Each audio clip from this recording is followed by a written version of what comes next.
So, hari ni kita sebelum nak masuk aplikasi, kita ulang kaji dululah, nak bagi mantap dulu konsep-konsep yang dah lepas lah.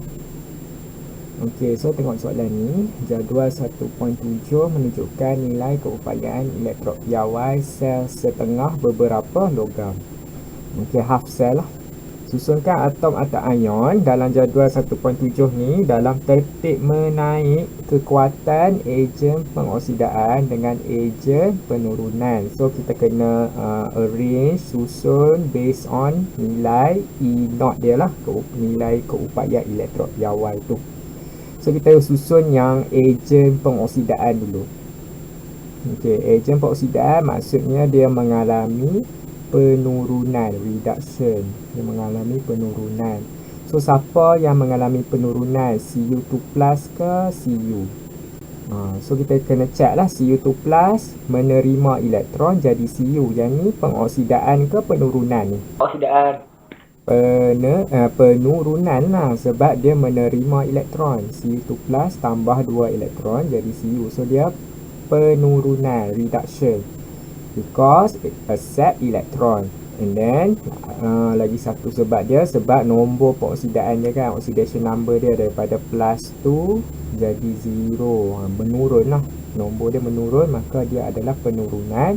Maka kita kata Cu2 plus ni adalah ejen pengoksidaan, ejen pengoksidaan. Maka terbalik dia yang belakang ni lah, ejen penurunan, reduction agent. Okey, so sebab apa saya kata yang yang normal ni menghala ke depan ni, Cu2 plus tambah 2 elektron jadi Cu ni penurunan, manakala kalau terbalik dia pengoksidaan. Sebab kalau terbalik dia start daripada 0 kan, dia start daripada nombor pengoksidaan dia 0, lepas tu dia akan release elektron, membuang elektron, menderma elektron jadi Cu2 plus. Cu2 plus ni nombor pengoksidaan dia plus 2. So daripada 0 naik plus 2, pengoksidaan, tapi nama dia ejen penurunan lah, bahan. So kena perhatilah elok-elok benda yang dia bagi tu, persamaan sel setengah tu. Kita kena check dia pengoksidaan ke dia penurunan. Based on that kita boleh tahu dia ejen pengoksidaan ke ejen penurunan. Tapi memang standardnya kita susun dia penurunan semua. Nampak tak? Tambah 2 elektron, tambah elektron, maksudnya dia semua ni penurunan. Maksudnya semua sebelah sini adalah ejen pengoksidaan, semua sebelah sini adalah ejen penurunan. Macam itulah dia punya cara susun dia tu. So tak perlu hafal maksudnya waktu exam tak payah hafal yang ni sebelah sini pengoksidaan ke sebelah sini penurunan, tak payah. Kita fikir saja dia punya equation ni, persamaan ni pengoksidaan ke penurunan, based on definition pengoksidaan dengan penurunan lah. Pengoksidaan kan maksudnya tambah oksigen, buang hidrogen, buang elektron, tambah nombor pengoksidaan, maka penurunan terbalik dia lah. So kalau kita check definition tu, kita boleh tahu dah yang tu pengoksidaan ke penurunan, oxidation ke reduction. And then based on that kita boleh tahu ejen pengoksidaan ke ejen penurunan. Dia terbalik lah, kalau ejen pengoksidaan dia mengalami penurunan, kalau ada ejen penurunan dia mengalami pengoksidaan. So soalan ni dia suruh susun lah tertib menaik kekuatan ejen pengoksidaan, maksudnya kekuatan dia diturunkan.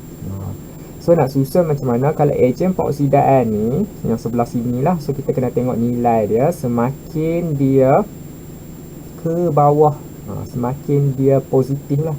Semakin dia positif, semakin dia kuat. Maksudnya kalau dia asal dia dah charge positif kan, memang semua ion-ion ni semua dah asal dia charge positif, maka dia punya kekuatan dia kena positif juga, semakin positif. So dekat sini kita kena susun tertib menaik. So kita kena tengok yang kurang positif lah. Yang kurang positif saya nampak dekat sini Mg2 plus dulu. So kita susun yang A ni, jawapan dia Mg2 plus dulu. Lepas tu, lepas Mg2 plus, saya nampak yang negatif adalah Zn2 plus. Lepas Zn2 plus, yang kurang positif adalah Cu2 plus. Lepas tu barulah Ag plus. Yang ni kekuatan ejen pengoksidaan. Ini kekuatan ejen pengoksidaan. Clue dia, sebab asal dia positif, maka nombor dia kena positif. Maksudnya siapa yang lagi positif, dia lagi kuat lah. So dekat sini nak tertib menaik, kita kena susun daripada yang kurang positif kepada yang lebih positif. So trend dia lebih positif. E0 dia kena lebih positif. Okey, kalau ejen penurunan, kita kena tengok yang belakang yang tak ada charge ni. So ejen penurunan dia terbalik lah. Sebabkan dia tak ada charge, dia kena yang lebih negatif yang kuat. Maksudnya yang kurang positif lah. Nombor yang kurang positif adalah ejen penurunan yang kuat. So kalau kita check dekat sini, yang paling negatif adalah Mg2 plus kan. Tapi kita nak susun ikut tertib naik. So kita terbalik lah. Dia kena Ag. Kena Ag, bukan Ag plus. Dia ambil yang susunan yang atas ni cuma terbalik saja. Cuma tak ada ion. Ion ni untuk ejen peroksidan. Yang tak ada ion adalah ejen penurunan. So Ag, lepas tu Cu, lepas tu Zn, lepas tu Mg. Susunan dia mesti E0 lebih negatif. Terbalik lah, lebih negatif. Yang ni adalah ejen penurunan. Okey, setakat ni clear cara nak susun? Clear ha? So ingat, kalau ejen pengoksidaan dia mesti yang duduk depan ni dia mula-mula dah bercharge positif, maka E0 dia mesti kena positif. Maksudnya yang paling positif mesti kuat. Kalau ejen penurunan dia duduk di belakang ni, senarai dia di belakang, dia tak ada positif ke apa ke, maka dia tak ada charge kan, maka dia kena paling negatif. Yang kuat itulah ejen penurunan yang kuat adalah yang paling negatif. Okey, so yang B pula. So soalan B, berdasarkan jawapan anda di A, terangkan adakah tindak balas akan berlaku bagi bahan tindak balas yang berikut. So kenapa kita nak susun siapa yang kuat, siapa yang lemah ni, siapa apa? Ikut tertib naik sebab kita nak check nombor 1 tu dulu, Mg dengan Cu2 plus. So antara Mg, bukan Mg plus lah, Mg biasa kan. So antara Mg plus ini dengan Cu2 plus. Okey. So dekat sini Mg ni adalah ejen penurunan yang kuat, manakala Cu2 plus adalah ejen pengoksidaan yang kuat. Lebih kuat lah. Maksudnya Ag plus lagi kuat kan. Cu2 plus ni lebih kurang, macam tu kita tak boleh cakap kata lebih kurang, kuat saja. Kuat. Yang ni lebih kuat. Ini kuat. So kuat dengan kuat maksudnya boleh berlaku. So yang nombor 1 ni boleh berlaku tindak balas tu. Tindak balas apa nama dia? Tindak balas penyesaran logam, metal displacement reaction. Apa maksud penyesaran logam, metal displacement? Maksudnya Mg curi ion daripada Cu2 plus. Manakala Cu2 plus dia tak jadi apa-apa lah, dia jadi balik jadi Cu biasa.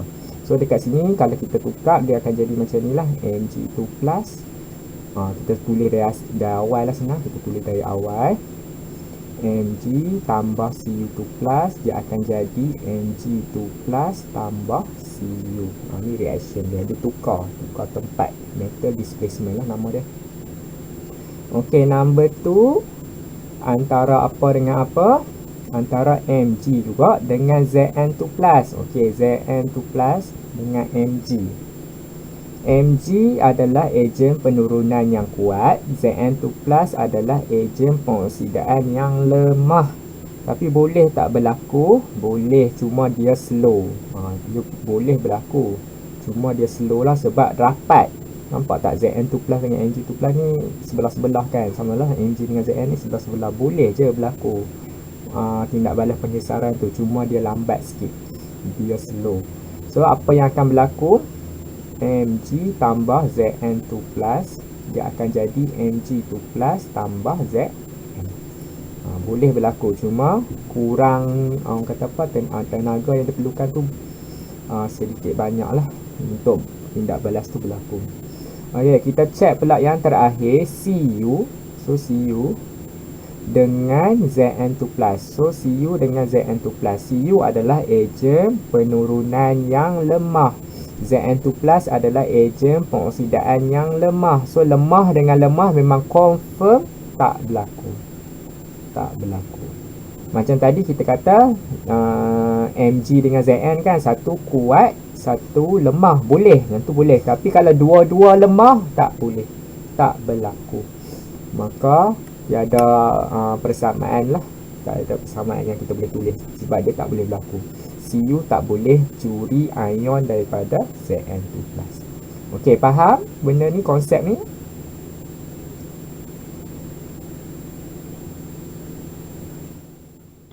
Faham cikgu? Faham ah? Okey, ingat ah.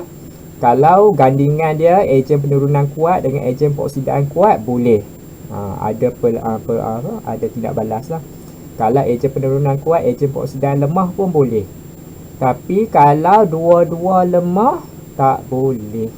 Dua-dua lemah tak boleh. Okey. So kita tengok pula soalan yang seterusnya ni.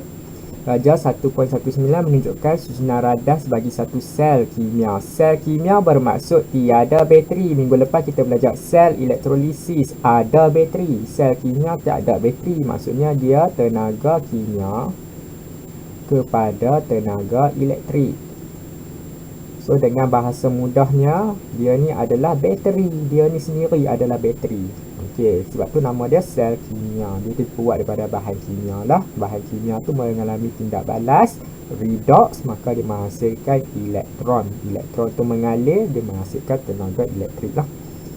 Okey, so kalau kita tengok dekat sini, kita ada elektrod argentum dengan elektrod ferrum. Lepas tu ada larutan garam dia lah.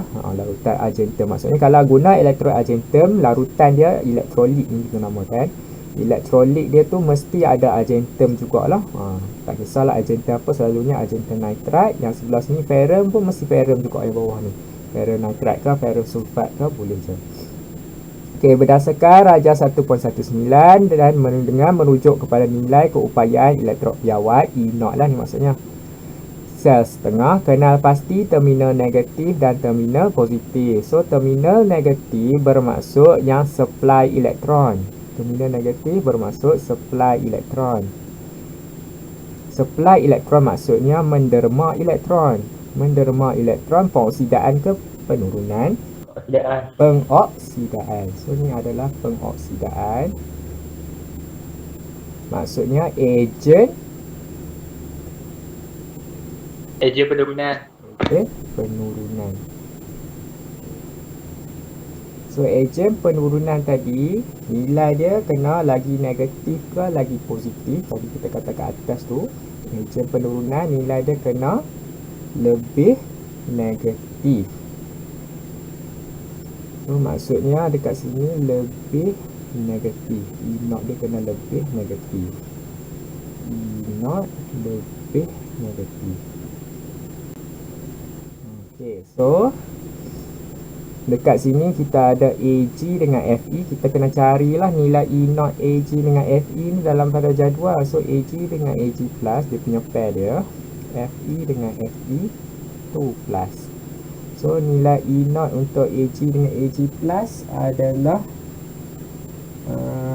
tambah positif 0.80. FE dengan FE2 plus, E0 dia adalah negatif 0.44. So dekat sini, siapakah ejen penurunan? FE ke AG?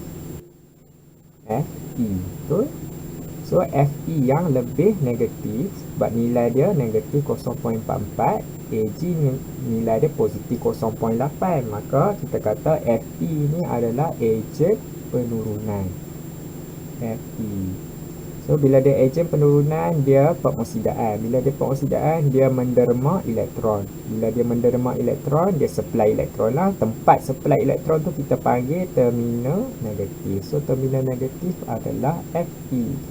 Manakala terminal positif terbaliklah. Terminal positif dia menerima elektron, maka dia penurunan. Bila dia penurunan, dia ejen pengoksidaan. Bila dia ejen pengoksidaan, E0 lebih positif, terbalik. Maka calon untuk ejen pengoksidaan tak ada lain, tak bukan mesti AG lah. Kalau yang tadi Fe, maka terminal positif kita adalah Ag. Okey. Number 2, tuliskan notasi sel bagi sel kimia itu. Notasi sel maksudnya kita kenal pasti elektrod kita. Tulis daripada ejen pengoksidaan. Ejen pengoksidaan pula. Daripada pengoksidaan. Ini sebelah sini pengoksidaan. Itu format dia. Lepas tu sebelah sini penurunan. So, siapa yang mengalami pengoksidaan, dia mesti adalah ejen penurunan, Fe lah. So, kita buat tadi, kita punya E0 kita, Fe, dia punya pair dia adalah Fe2+ kan. So, kat sini, tulis dulu sini Fe sebagai terminal negatif. Yang terminal positif sebelah sini Ag lah. Lepas tu, pair dia adalah Fe2+. Ini pair dia adalah Ag+. Lepas tu tengah-tengah ni buat apa? Tengah-tengah ni titian garam, salt bridge. So buat double line. So yang ni adalah sel, notasi sel bagi sel kimia. Okey. Nombor 3, tuliskan sel setengah persamaan pengoksidaan, setengah persamaan penurunan dan persamaan ion keseluruhan. Okey, setengah persamaan pengoksidaan. So, berdasarkan notasi sel tu kita tahulah antara Fe dengan Fe2+. So, Fe kena jadi Fe2+. Fe kena jadi Fe2+. Elektron nak letak dekat mana? Elektron kena letak dekat tempat yang lebih positif, iaitu sebelah sini lah. Sebanyak 2 elektron. Okey, penurunan Ag+ jadi Ag. So, Ag+ jadi Ag. Ag+ jadi Ag. Elektron kena letak dekat positif sebelah sini. 1 elektron. Okey, itu setengah persamaan, half equation. Persamaan ion keseluruhan kita kena tambah lah. Pastikan bilangan elektron balance. So, elektron di sini ada 2, sini ada 1. So, kena darab 2. 2, lepas tu cancel elektron. So, Fe tambah 2 Ag plus jadi Fe2+ tambah 2 Ag. Yang ni adalah persamaan ion keseluruhan, ionic equation. Hitungkan voltan sel. Nak hitung voltan sel, E0 sel lah. E0 sel sama dengan E0 terminal positif tolak terminal negatif, ataupun E0 kathod tolak E0 anod. Dua formula yang sama lah. So kathod tu apa pula, anod tu apa pula? Anod, kathod adalah penurunan. So dia terminal positif. So kat sini kita namakan dia kathod, sini anod lah. Dia pengoksidaan untuk anod. So nilai dia adalah, kalau kathod tadi Ag nilai dia positif 0.8. Positif 0.8 tolak anod negatif 0.44.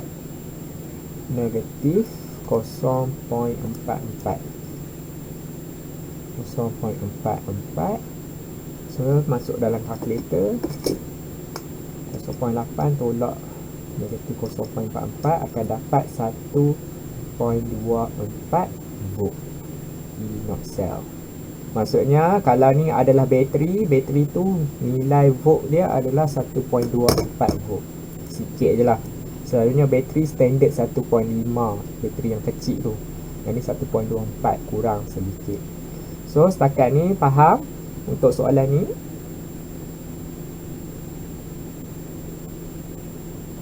Faham cikgu? Faham, okey. So, kita move on to the next question. Tuliskan notasi sel bagi sel kimia yang berikut. Okey, soalan nombor 1. Okay. So, antara Sn2+ dengan Mg2+ apa semua ni, kita kena check E0 lah macam biasa. So, Sn2+, Sn berapa E0 dia. Lepas tu, Mg2+ dengan Mg berapa pula E0 dia. So, cari E0. Untuk Sn negatif 0.14 volt. Untuk Mg negatif 2.38 volt. Okey, so kita nak tahu terminal negatif. Terminal negatif dia yang supply elektron kan, menderma elektron. Maksudnya pengoksidaan. Bila ada pengoksidaan, dia ejen penurunan. Bila ada ejen penurunan, nilai dia mesti lebih negatif. E0 lebih negatif. E0 lebih negatif. So, siapa yang lebih negatif? Sn ke Mg? Mg. Mg. Okay. So, dia ni adalah Mg. Maka terminal positif terbalik lah. Terminal positif, dia menerima elektron, dia penurunan, dia ejen pengoksidaan. Dia E0 yang lebih positif. So, nama dia adalah Sn. Nama lain adalah siapa dekat pengoksidaan, siapa yang di pengoksidaan dia anod. Siapa yang di penurunan dia katod. Okey, so format notasi sel pengoksidaan dulu baru penurunan kan. So saya tak payah tulis dekat sini lagi, nak ruang untuk buat soalan lain pula. So saya tulis kat tepi ni. So siapa yang pengoksidaan? Mg. So Mg dulu. So yang penurunan sebelah sini Sn. Kawan Mg adalah Mg2+, kawan Sn adalah Sn2+. Lepas tu salt freeze lah, titian garam. Okey, yang B antara Cl2 Cl- dengan MnO4- dengan Mn2+. So E0, cari E0. So E0 untuk Cl2, adalah positif 1.36 volt. MnO4 ni positif 1.52 volt. So siapa yang terminal negatif? Terminal negatif yang E0 dia lebih negatif. So yang mana? Cl2 ke MnO4 minus? Mn. Yang lebih negatif. Yang lebih negatif mestilah Cl2 ya. Cl2 sebab dia nilai dia kurang. So yang ni kita katakan dia ni pengoksidaan lah. Pengoksidaan. Yang ni penurunan. So kita punya notasi sel kita Cl, so, macam mana? Cl minus, lepas tu kat sini MnO4 minus dash dash, Cl minus jadi Cl2 pengoksidaan. Kalau MnO4 minus jadi Mn2+. So Cl minus ada minus asalnya, lepas tu jadi tak ada minus, pengoksidaan lah kan. Yang ni Mn2+ ada nilai positif, tiba-tiba kat sini jadi lagi ni Mn7 kan, positif 7. So lagi positif, yang ni lagi pengoksidaan, silap terbalik lah yang sebelah sini. Sekejap, yang ni Cl minus jadi Cl2. Betul lah pengoksidaan. Yang ni terbalik, Mn2+ sebelah sini. Mn2+ sebelah sini, MnO4 minus sebelah sini. Daripada +7 jadi +2. So dia penurunan, baru betul lah.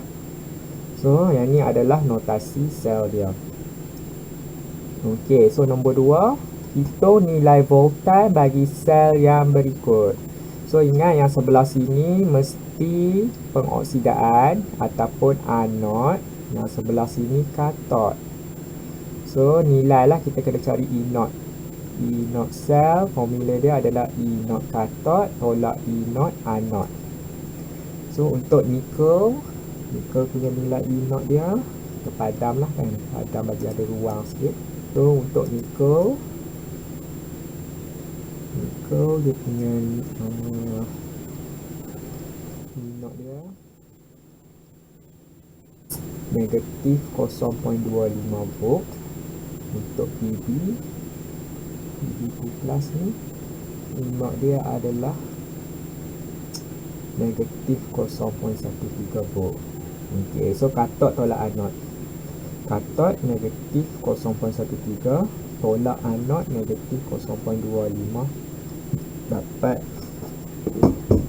negatif 0.13 tolak negatif 0.25, kita akan dapat 0.12 volt.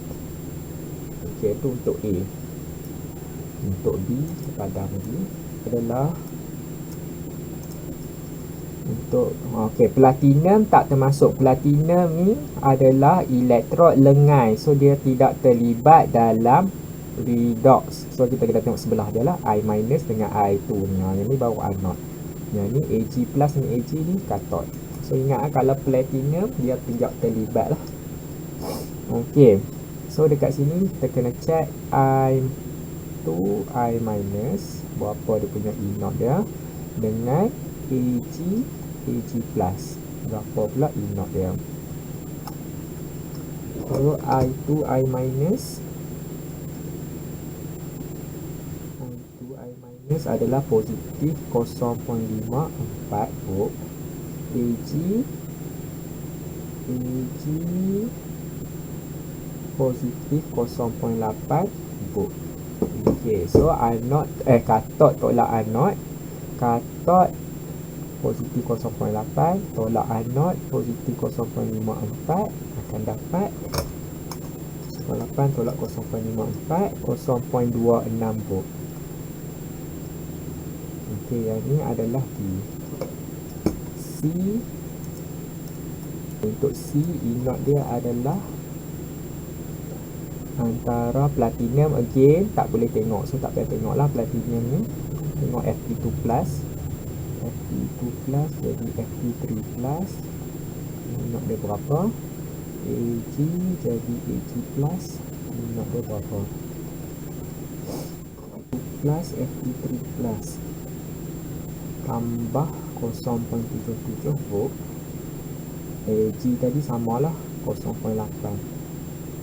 So katot tolak anod, katot tolak anod 0.8 tolak 0.77 dan dapat 0.03 volt. Bateri yang lemah lah ni, kalau sampai 0.03 ni bateri yang lemah. Okey, di bromin dengan klorin. So Br minus, ingot dia berapa, Cl2 Cl minus, ingot dia berapa, Cl2 tadi asal macam dah tulis lah. Oh ni dah terpadam pun. Okey, kita cari balik. Cl dulu. Cl positif 1.36 volt, bromin positif 1.07. So dekat sini katot dia adalah Cl, so positif 1.36 tolak positif 1.07, 1.36 tolak 1.07, 0.29 volt. Okey, boleh? Faham? Faham cikgu. Faham. So kalau dia dah bagi bentuk ni tak payah fikirlah, kita confirm lah anod sebelah kiri, katot sebelah kanan. So katot tolak anod. Kalau yang jenis nombor 1 ni kena fikir dulu, yang mana satu katot, mana satu anod, yang mana satu oksidan, mana satu penerangan. Check nilai E dia, siapa negatif, lebih negatif, maksudnya nilai dia tu nak dekat negatif lah. Tak semestinya tadi kita buat kan ada dua nilai positif kan, tapi kita ambil yang kurang tu, yang kurang, yang kecil tu, maka dia tu lah oksidaan, dia lah anod. Okey, so barulah kita masuk topik yang baru. So aplikasi sel elektrolisis, benda minggu lepas. So sel elektrolisis maksudnya tenaga elektrik tukar jadi tenaga kimia. So dekat anod dia adalah terminal positif. Anod terminal positif, pengoksidaan. ejen penurunan. Katot terminal negatif, dia adalah penurunan, ejen pengoksidaan. Ini adalah sel elektrolisis. Sel kimia terbalik, anod tu negatif, terminal negatif, katot tu terminal positif, tapi masih lagi sama maksud dia. Anod pengoksidaan, ejen penurunan, katot penurunan, ejen pengoksidaan. Tu je terbaliknya. Sel kimia tadi kita dah buat latihan tadi dengan sel elektrolisis yang kita dah buat minggu lepas. So hari ini kita nak belajar penyaduran logam, electroplating. So kita ada satu logam yang mudah berkarat. So kita nak sadurkan dia, kita nak electroplate dia supaya dia tidak berkarat lah. Dia tahan lama, selalunya dengan emas, perak, kuprum, benda tu, benda yang lengai sikit lah logam dia tu. Maka kita sadurkan dia. So soalan dia, dekat mana? Dekat anod ni kita nak letak apa? Dekat katot ni kita nak buat apa? So kita punya bahan kita, contohlah saya nak sadurkan kunci besi. Saya nak sadurkan kunci besi dengan perak. Perak ni kita buat dalam bentuk kepingan lah, elektrod perak Ag, argentum. So ini Fe lah, besi. So dekat mana kita nak letak kunci ni? Kunci ni letak dekat anod ke? Kunci ni letak dekat katot ke? Maka kita tengok anod mesti pengoksidaan. Pengoksidaan maksudnya dia terkakis. Maksudnya dia dissolve, dia melebur ke apakah. Dia menipis. Benda tu dia menipis. Manakala katot pula dia menebal. Yang ni menipis lah. Terkakis ni maksudnya menipis, thinner. Yang ni thicker. So dekat mana? Fe ni nak letak dekat anod ke? Fe ni nak letak dekat katot? Okey, anod. Kenapa dekat anod? Kalau kunci ni kita nak letak dekat anod, dia menipis. Maksudnya kunci ni nanti lama-lama dia bukan bentuk kunci. So adakah itu yang kita nak? Kita nak yang kunci ni disaluti oleh logam perak. So jawapan yang paling tepat adalah kunci ni kena letak dekat katot lah. Sebab katot dia menebal dengan benda apa? Benda yang duduk dalam elektrolit ni nanti. So kunci ni sepatutnya di katot. So logam yang disalut, logam yang disadur ke? Disadur. Logam yang disadur kita letak dekat katot. Manakala logam yang kita nak sadurkan dia tu, nak bagi melekatkan dia tu, kita letak dekat anod lah. Logam yang digunakan, macam mana? Logam saduran ke? Logam saduran. Maksudnya yang ni adalah kunci, yang ni adalah argentum tu lah, biji. Tak semestinya kunci lah, boleh dia guna cincin, guna apa lagi, benda-benda yang kita nak lah, kita nak benda tu jadi cantik lagi. So kita letak dekat katot. Kalau kita terletak dekat anod, benda ni dia terhakis. Kunci ni lama-lama jadi patah retak sebab dia pengoksidaan. Pengoksidaan maksudnya berkarat ataupun terkakis ataupun menipis. Nanti kunci ni lagi berkarat lah, padahal tujuan kita nak kunci ni tak mau berkarat, dengan kita balut dia dengan logam yang lagi tahan karat. So yang tu kita punya setup kita. Anod, ingat dia pengoksidaan. Pengoksidaan maksudnya berkarat. Berkarat tu tak semestinya yang kita dok fikir karat besi tu. Karat juga bermaksud dia menipis, logam tu dia menipis ataupun terkakis. Katot bermaksud penurunan. Penurunan maksudnya dia akan menebal dengan bahan-bahan baru. Dengan bahan baru melekat dekat dia. So maksudnya yang tu dekat katot. So tugas yang seterusnya kita kena lukis lah setup kita ni. Ada bateri sebab ini adalah elektrolisis. Positif, negatif. Positif, negatif. So negatif kecil ni katot. Kecil dia katot. So kita lukis sudu pula dah. Kunci tu. Sudu pun boleh letak sini, sudu pun boleh, cincin pun boleh. Benda-benda yang kita nak sadur lah. Rantai ke, gelang ke, subang ke, boleh lah. Lepas tu kat sini kita letak Ag punya elektron. Label lah, yang ni kunci besi, yang ni adalah argentum. Okey, so settle dah setup kita ni. Tapi kita kena namakan elektrolit kita ni, elektrolit A ni kena namakan bahan dia apa. Bahan dia mesti sama dengan Ag, benda yang ada dengan Ag. Kalau kita buat yang ni Cu, maksudnya elektrolit dia kena ada Cu. Kalau benda kat sini emas, maksudnya elektrolit dia kena ada emas. So dekat sini kita nak salut dia dengan Ag dengan perak, maka elektrolit dia mesti ada unsur Ag.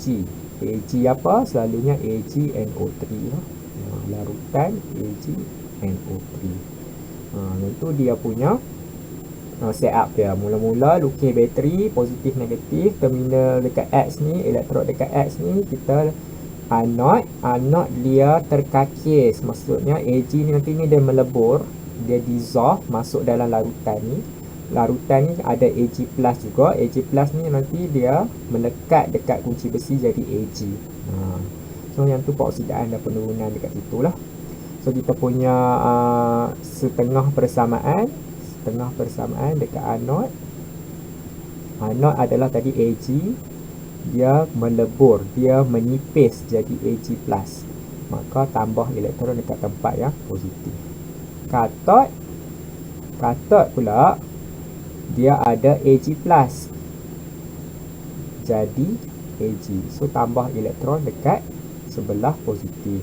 So persamaan keseluruhan dia balance elektron dah balance dah. Ag tambah Ag plus, jadi Ag plus tambah Ag. Itu persamaan dia. So dia punya pemerhatian pula, elektron ni lama-lama dia akan menipis. Lepas tu yang ni pula dia akan disaluti dengan Ag. Dia disaluti.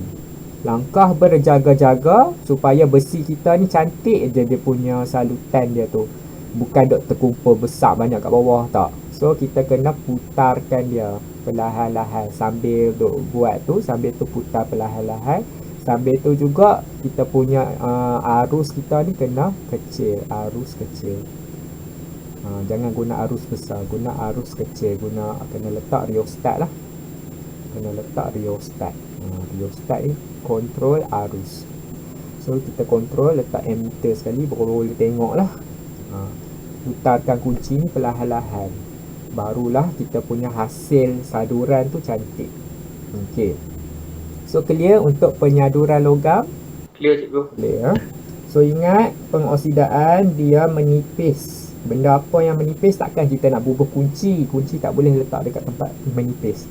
Kunci kena letak dekat tempat yang menebal. Benda yang menipis tu adalah benda yang kita nak dia melekat dekat kunci tu. Itu kena letak dekat tempat yang menipis, iaitu anode. Okey, tengok pula penulenan logam, metal purification. Okey, so kita ada kita punya setup bahan kita tu. Kita ada kita buat Cu lah pula. Cu tak tulen, impure, dengan Cu yang tulen, pure. So tugas kita tak mau yang tak tulen ni, kita nak jadikan dia tulen. Maksudnya kita nak buang benda-benda yang tak tulen daripada Cu ni, kita nak buang dia, jadikan dia tulen, melekat dekat tempat tulen. Okey, so again, anode pengoksidaan kan tadi, pengoksidaan menipis ke menebal?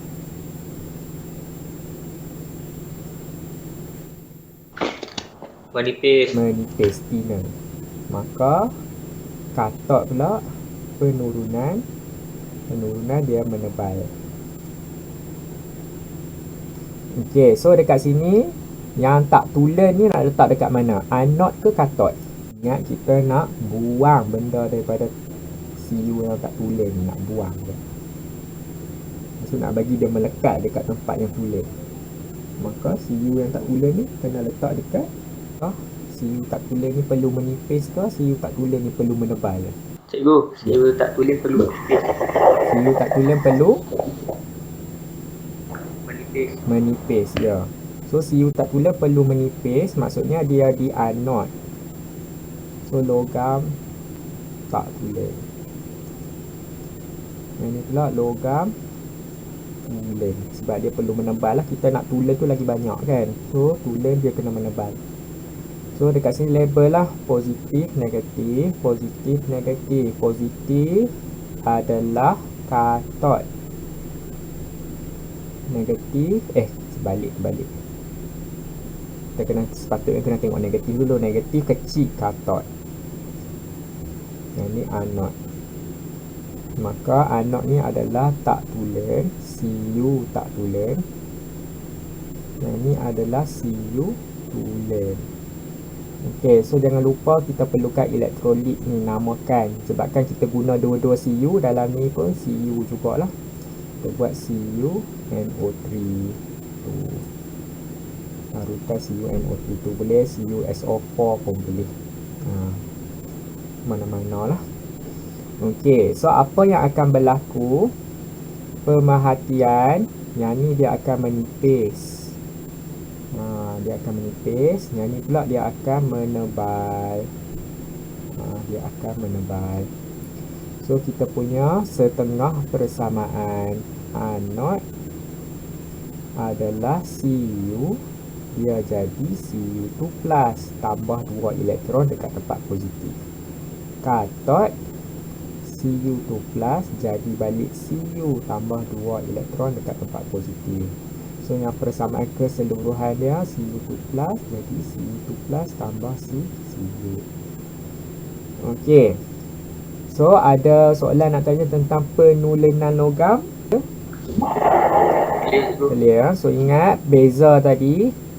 Penyaduran kita nak sadur, kita nak melekatkan logam lain ke atas logam lain.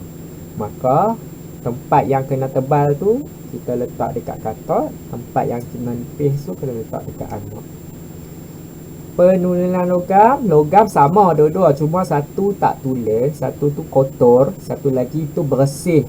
Yang kotor mestilah kalau secara logiknya kita nak buang kan, nak buang kotoran tu, maka dia kena tempat yang menipis di anot. Manakala yang bersih tu kita nak banyak dia, kita nak kumpul dia banyak-banyak, so kita nak tempat dia yang menebal di katot. Elektrolit kena letak benda yang sama di elektrod. Dekat sini elektrod kita yang menipis tu Ag, maka elektrolit dia pun kena ada Ag apa-apalah. Yang ni yang menipis dia tu Cu, maka elektrolit dia pun kena ada Cu juga. Cu apa-apa. Okey. Latihan untuk topik ini. Jadual 1.11 menunjukkan elektrolit dan pemerhatian pada anot bagi 3 sel elektrolisis. 1. Larutan kuprum 2 klorida CuCl2 0.001 mol. Karbon gelembung gas tidak berwarna dibebaskan. 2 ni kuprum 2 klorida juga, cuma 1.0 mol.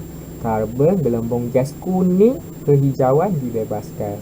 Yang ni kuprum 2 klorida CuCl2 0.001. Kuprum anot semakin nipis. Nipis ni memang sinonim dengan anot lah. Tadi kita dah cakap lah kan, benda yang menipis duduk di anot lah.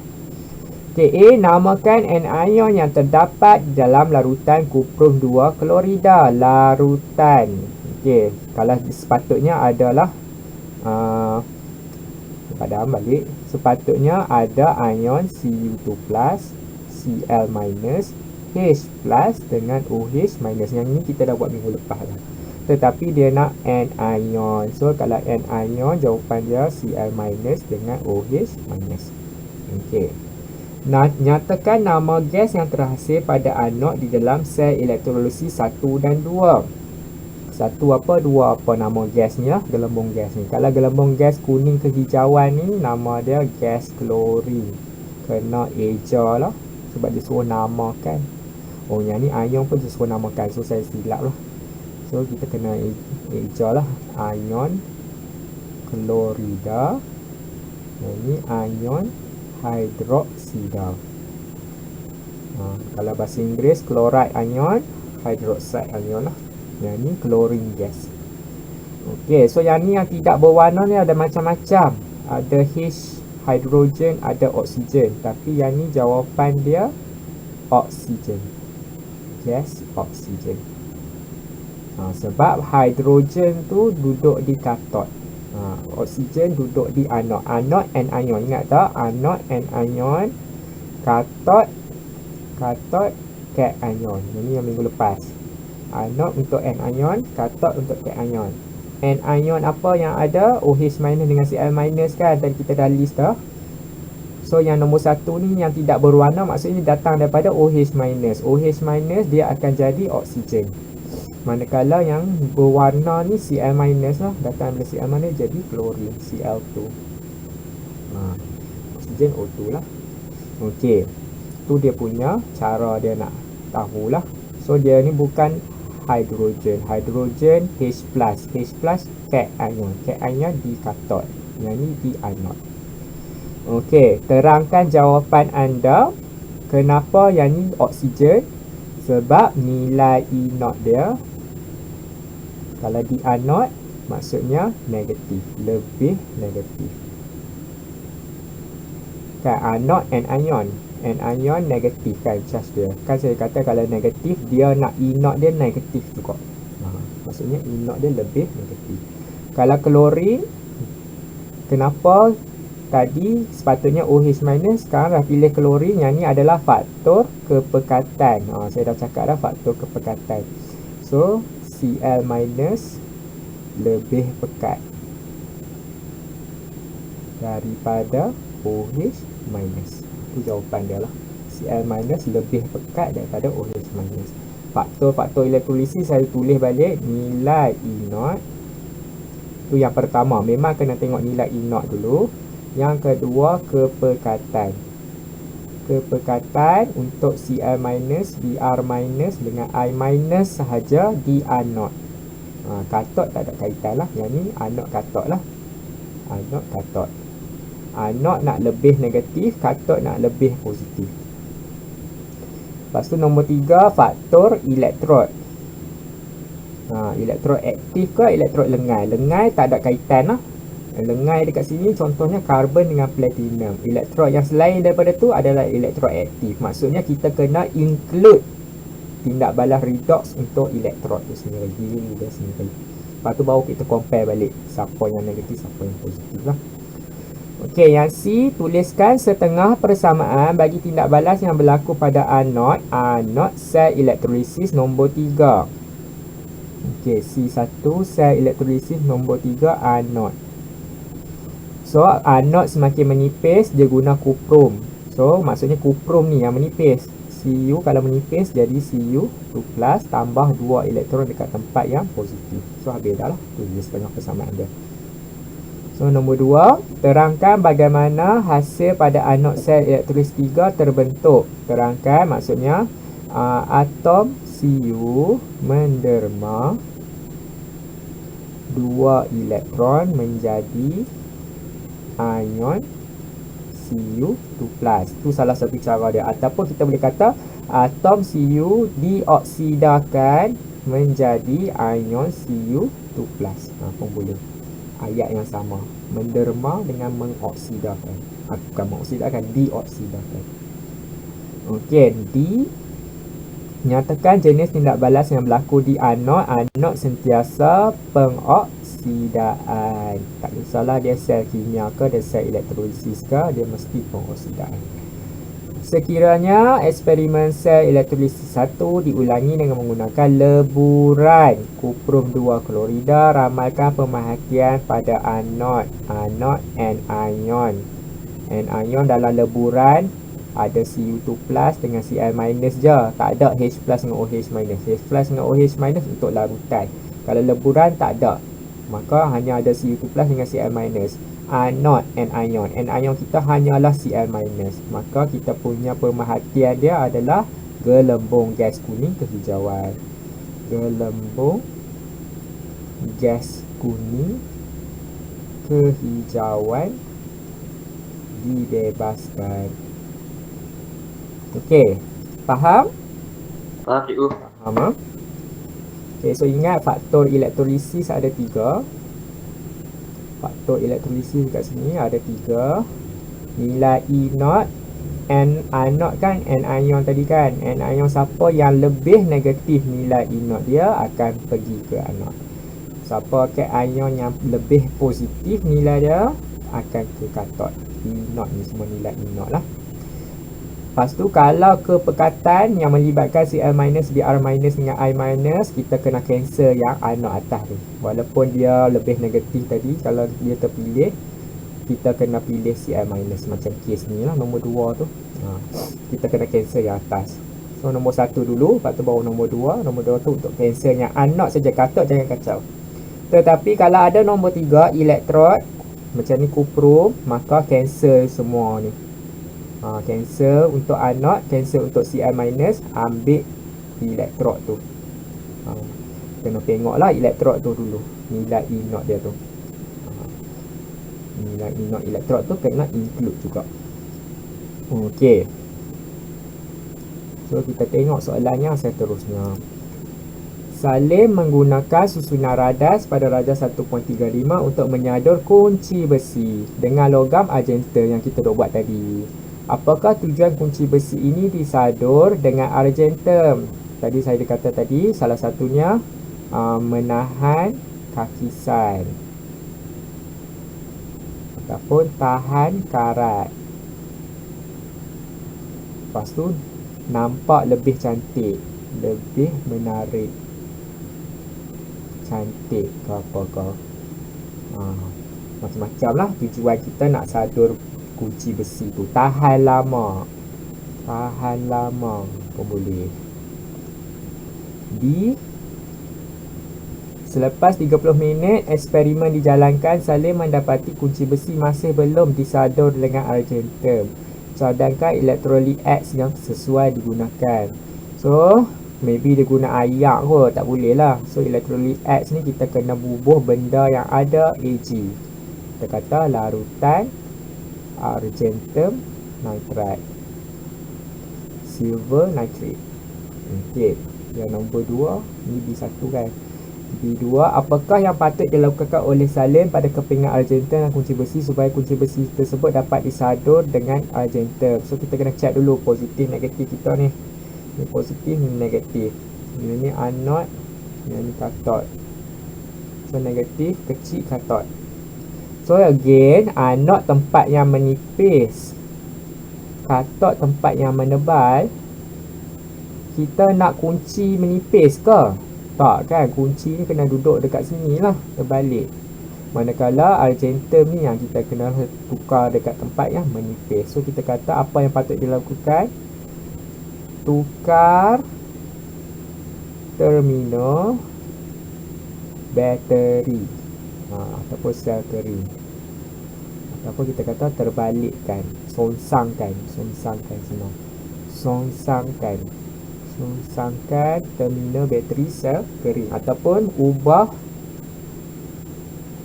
kedudukan kunci besi dengan kepingan argentum. Dua jawapan ni diterima lah. Yang paling senang kita songsangkanlah bateri tu, tukar balik bateri tu jadi terbalik, positif sebelah sini, negatif sini. So kita boleh kekalkan kedudukan Ag dengan kunci besi tu. Sebab mereka dah terendam dah pun, takkan kita nak angkut balik benda rendaman tu. Dia menyebabkan kotoran lah kan, kekotoran masuk dalam ni. So tak mau. So kita ubah bateri saja, barulah benda ni berjalan. Okey, faham? Faham cikgu. Simple lah soalan penyaduran dengan penulunan, simple saja. Kalau hampa faham lah menipis tu macam mana, menebal tu macam mana, dekat mana nak letak tempat menipis, dekat mana letak menebal. Okey, anda dikehendaki menjalankan eksperimen menurunkan logam nikel dengan menggunakan kaedah elektrolisis. Lukis susunan radas berlabel yang digunakan dalam eksperimen ini. So ada bateri, lepas tu ada elektrod, lepas tu ada beaker. So elektrod ni, yang ni positif, ni negatif, positif, negatif. Yang ni anode, yang ni katod. Katod kecil. So anode menipis tak tulen lah. So nikel tak tulen. Yang ni nikel tulen. So larutan mesti kena ada nikel lah. Nikel apa? Larutan nikel nitrat ke? Nikel 2 nitrat. Okey. B, nyatakan pemerhatian pada anod katod. Senang saja, anod menipis, katod menebal. Logam Ni menipis. Katod logam Mi menebal. C, tulis setengah persamaan anod nikel jadi nikel 2 plus tambah 2 elektron dekat tempat yang positif. Katod nikel 2 plus jadi nikel tambah 2 elektron dekat tempat positif. Okey, clear soalan ni? Dia cikgu. Clear. So senang tak penulunan dengan penyaduran ni? Okey, ke tak boleh? Dia cikgu. Boleh, ha? Okey, so kita masuk topik yang seterusnya. Pengekstrakan logam daripada bijihnya menggunakan tindak balas redox lah. So benda ni dah belajar waktu form 3 dah dulu, cuma kita review balik. So kalau yang ni siri kereaktifan logam nama dia. Siri kereaktifan logam. Siapa duduk di atas, dia logam yang sangat reaktif. Siapa duduk di bawah, logam tidak reaktif. Reaktif terhadap apa? Terhadap oksigen. Terhadap oksigen. Maksudnya siapa, kalau K ni, kalium ataupun potassium kahwin dengan oksigen, kita akan nampak nyalaan dia sangat terang. Kalau Au, aurum ataupun gold, emas ni kahwin dengan oksigen, kita tengok dia tidak bertindak balas sangat. Dia tak mau terbakar. Kalau emas, kalau kita tengok mana ada orang emas tu jadi berkarat ke apa, tak ada lah. Sebab dia susah untuk bertindak balas. Dia tidak reaktif, dia kurang berkarat. Sebab oksigen ni maksudnya pengoksidaan lah kan. Penambahan oksigen, pengoksidaan.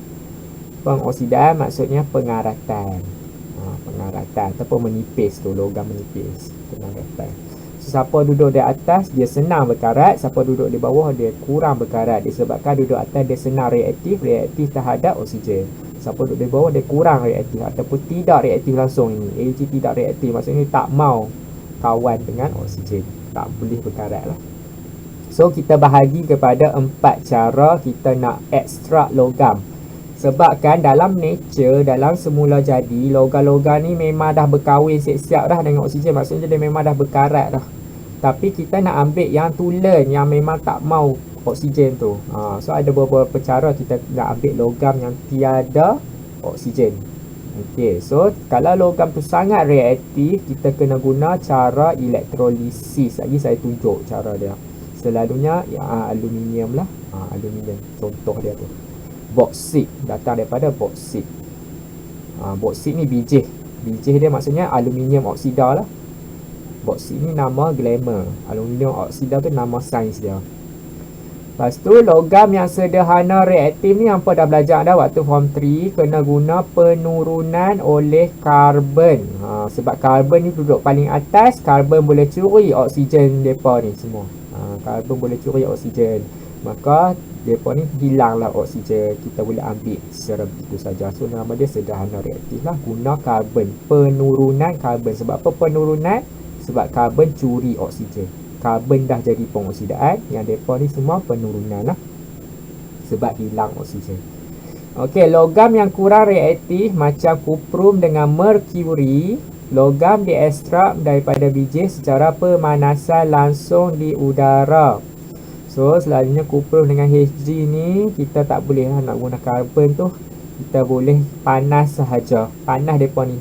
Kuprum oksida tu ke, kuprum apa-apa ke, merkuri apa-apa tu panas, maka hilanglah oksida tu di udara. Maka kita dapatlah logam tu secara terus macam tu sahaja.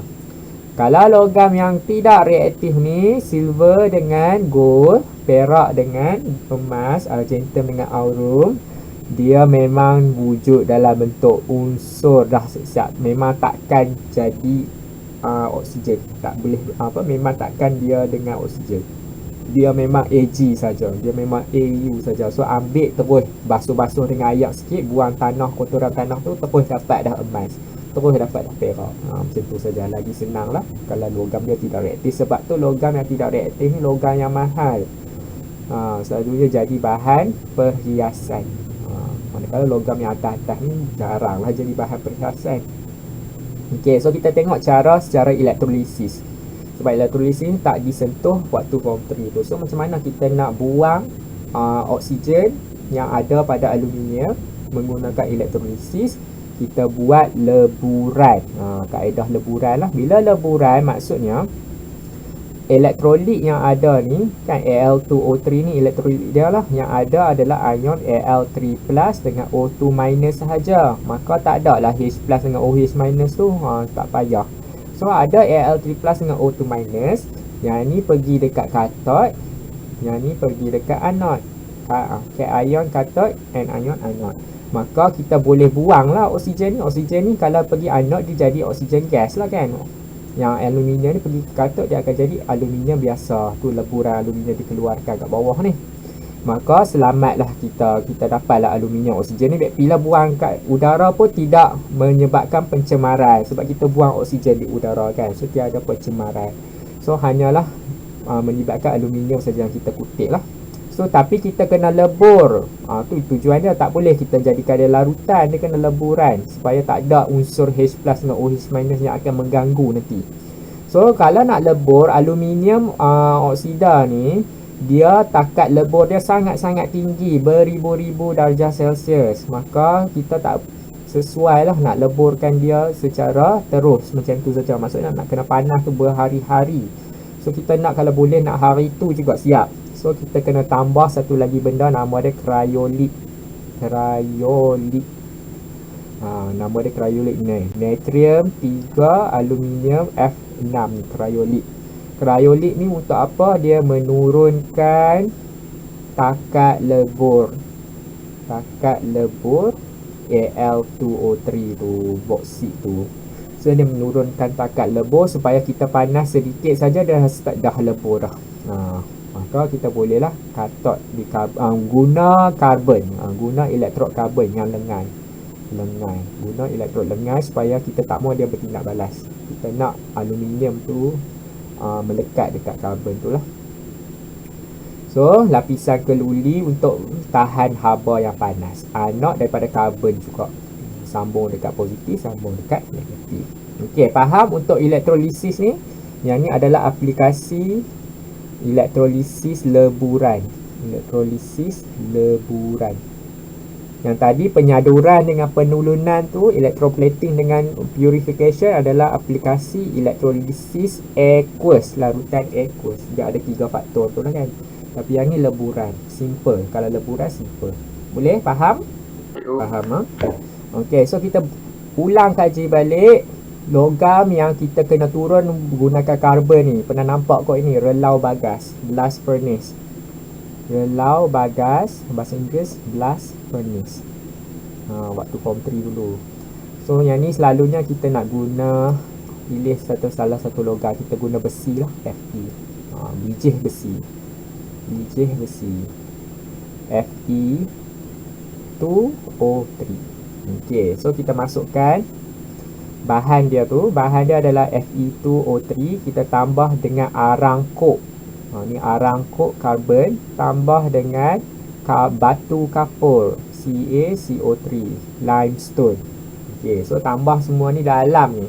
Dalam relau bagas tu masukkan udara panas. Udara panas adalah oksigen lah. Masukkan udara panas. So dekat zon 1 apa yang berlaku? Zon 1 ni karbon arang kok tu bertindak balas dengan oksigen. So karbon campur dengan oksigen, dia akan jadi CO2 atau O2. CO tambah O2 jadi CO2. Tu zon 2. Zon 2 dekat atas ni lah. Zon 3 ni baru betul. Zon 3 ni adalah Fe2O3, dia bertindak balas dengan karbon, ataupun Fe2O3 ni bertindak balas dengan karbon monoksida. So dia akan jadi Fe campur CO2 Yang ni Fe campur CO2 juga. Saya tak mau balance tu apa boleh buat sendiri nanti. Okey. So nampak tak kita akan dapat yang tulen, Fe yang tulen, manakala oksigen tu telah jadi karbon dioksida. Yang ni adalah greenhouse gas kan, gas rumah hijau. Gas rumah hijau.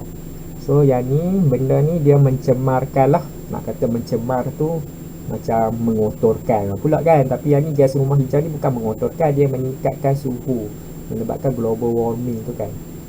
Global warming tu, kesan rumah hijau. So yang ni menyebabkan, nak kata dari segi pencemaran tu macam tak berapa betul lah, dia memanaskan, meningkatkan suhu persekitaran. Okey, so apa yang berlaku dekat CaCO3 ni? Kenapa kena tambah batu kapur? Okey, CaCO3 dia bila dipanaskan, yang ni tindak balas waktu form 4 tu, salt, garam kan, CaCO3 dia akan jadi CaO tambah CO tu, keluar lagi carbon dioxide, lagi banyak lah gas rumah hijau. Tapi bukan gas carbon dioxide ni kita nak CaO ni. CaO ni dia base kan, basic. Dia basic.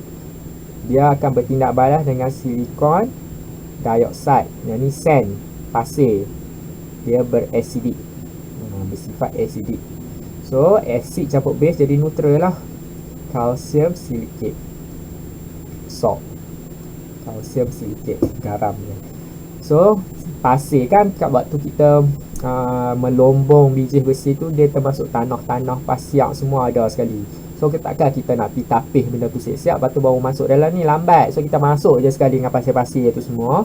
Tak apa, pasir tu nanti akan bertindak balas dengan batu kapur tu. So masih lagi keluarkan Fe. So yang keluarkan Fe duduk kat bawah sebab dia lebih tumpat, lebih dense, lebih tumpat. So dia turun ke bawah. Yang salt ni nama dia sangga. Sangga dia akan keluar dekat atas, dia terapung lah. Ni terapung sebab dia kurang tumpat. So kita boleh buat keluarkan sangga ni, buat jadi jalan tar ke. Buat jalan tar guna sangga ni. Okey. Okey, faham tak?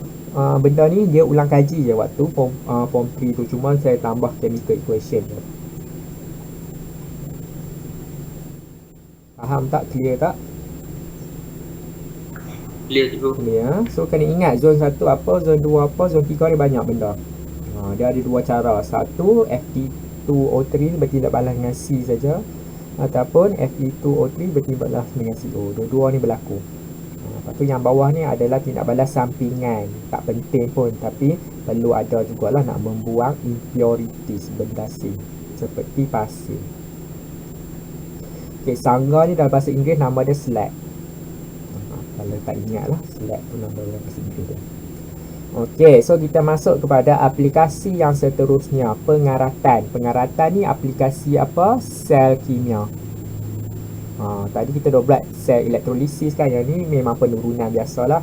Yang ni sel elektrolisis leburan. Yang tadi yang ni adalah sel elektrolisis larutan aqueous. Sekarang ni kita baru nak tengok aplikasi sel kimia. Selain daripada buat bateri, dia juga terlibat dengan pengaratan. Saya dah banyak kali dah cerita tadi, pengoksidaan maksudnya pengaratan. Pengaratan maksudnya kakisan logam. Ni nama general dia. Pengaratan ni selalunya kita kata macam besi berkarat kan. Tapi kalau magnesium, kita kata magnesium berkarat. Magnesium bukan berkarat, magnesium dia terkakis. Dia punya apa? Similar term tu nama dia kakisan logam. Kakisan logam ni lagi general lah, boleh guna untuk semua logam. Pengaratan ni selalunya untuk besi lah.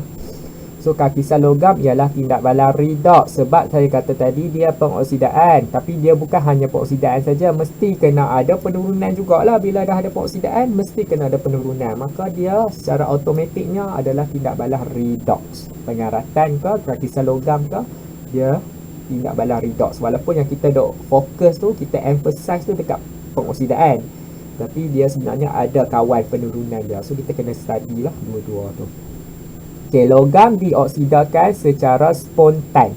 Atom logam membebaskan elektron, mendermakan elektron, pengoksidaan lah, membentuk ion logam. So ni dia punya half equation dia, persamaan setengah dia. Logam ni gantilah AG ke, CU ke, FE ke, apa plus semua apa file sendirilah. Waktu form 4 tu FE tu plus ke, CU tu plus ke, AG plus ke, ikut benda ni. So yang ni dia punya persamaan setengah pengoksidaan sajalah.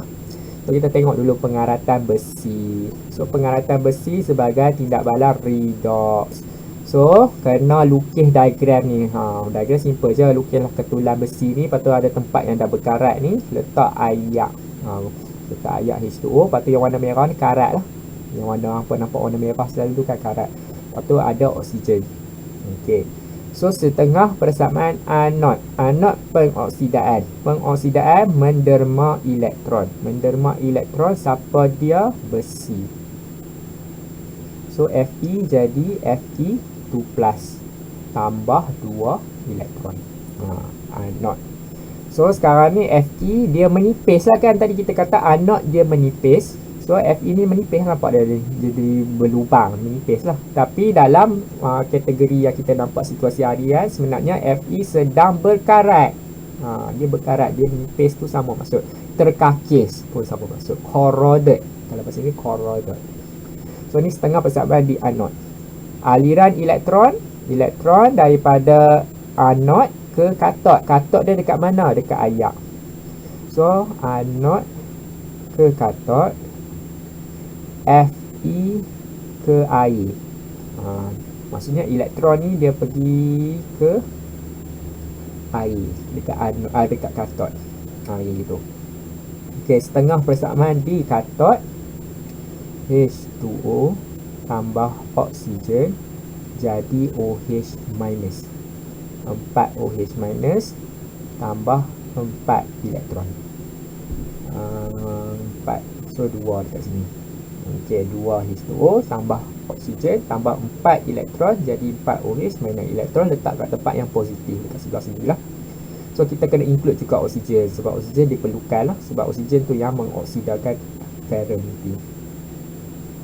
Okey, so tindak balas ion Fe2+ dengan OH minus. So yang ni step yang keempat. Kita ada tadi hasil yang pertama kita ada Fe2+, hasil yang kedua kita ada 4 OH minus ni. Depa ni kena gabung.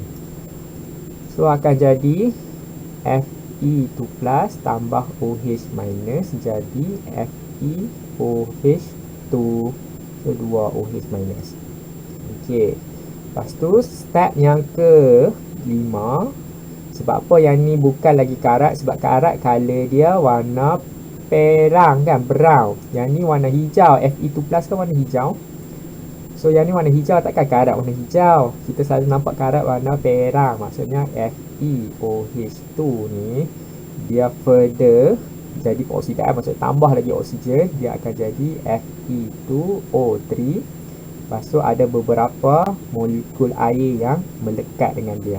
Yang ni kita panggil ferrum 3 oksida terhidrat.